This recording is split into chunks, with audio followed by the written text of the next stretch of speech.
Pag-usapan natin ngayon ang latest na pahayag ni Congresswoman Stella Quimbo doon sa issue ng blank items sa BICAM report at ang follow-up pahayag din ni Atty. Vic Rodriguez tungkol sa issue na ito.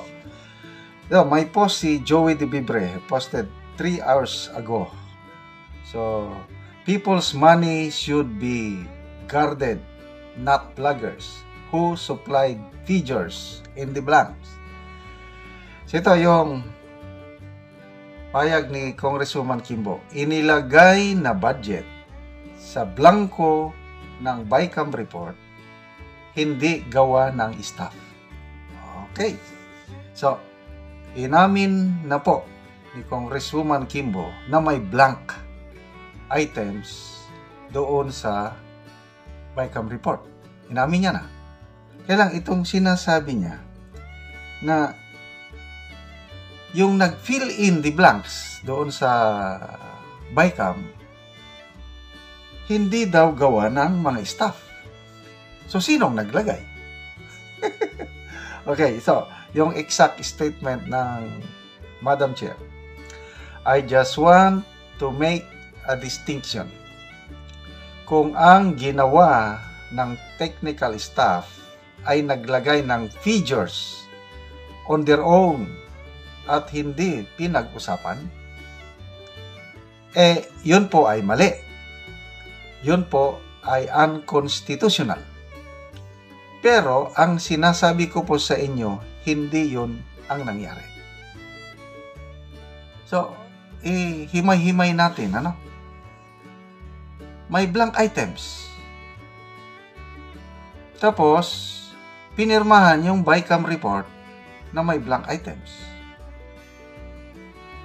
Tapos, nagkaroon ng enroll bill. So, ang tanong, sino ang nag-fill up doon sa blank items? Hindi daw ang technical staff. Kasi, kung technical staff daw ang naglagay, unconstitutional. So, ang tanong ng bayan, Madam Chair, sino ang nag-fill in the blanks? Yun, hanggang ngayon, hindi pa rin klaro. Salamat naman sa inyong honesty, Madam Chair, Stella Quimbo, na merong blank items sa BICAM. So, settled na yon. Ang kababalaghan, sino yung mga magicians? Yun po ang word ni Congresswoman Ongab, magicians. Sino yung mga magicians na nag-fill in the blanks? Hindi daw staff, sabi ni Congresswoman Quimbo. So, ito, may latest na pahayag ni Atty. Vic Rodriguez. Live siya. Ipapollow up daw niya ang Kongreso. Hihingin yung mga pangalan ng technical staff sa committee ni Chairperson Stella Quimbo. Pakinggan natin si Atty. Vic. Ang salin ng mga government media. Alam mo ninyo, minsan talaga, walang masamang makinig ng maigi. Makinig ng maigi, iproseso ng malalim, mag-isip bago tayo magsalita. Ang tanong, kung sang-ayon akong i-publish yung salin. Hindi ako sang-ayon i-publish. Hindi ko sinabing hindi ako sang-ayon na magsumite ng salin. Dapat lahat na nagtatrabaho sa gobyerno, elected man or appointed, mag-submit ng salin. Dapat yan. Pero ang tanong kasi, intindihin din naman ninyo bago kayo magsalita. Walang masamang makinig ng mabuti. Ito, live kasi ito. Kanina, nung pagsimula ng kanyang live, sinasabi niya, pagbalik daw niya sa Manila, parang nasa out of Metro Manila siya ngayon, susulat siya sa Kongreso. At ipapollow up. Gustong malaman ni Atty. Vic Rodriguez sino yung members ng technical staff ng Committee on Appropriations sa Kamara. At inassure niya yung mga matitinong members ng technical staff na huwag silang mag-alala.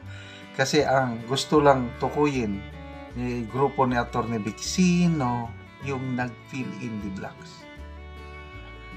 Sabi nga ni Congressman Alvarez, Congressman Ungab, pwedeng isa o dalawang tao lang ang nag-fill in the blanks. Hindi marami, pwedeng isa o dalawa lang. Kaya yun ngayon ang tututukan natin, at salamat tayo sa grupo ni Congressman Alvarez, Ungab, Atty. Vic Rodriguez dahil hindi sila humihinto sa kapapalo up itong mainit na issue ng blank item sa BICAM report na parang, I don't know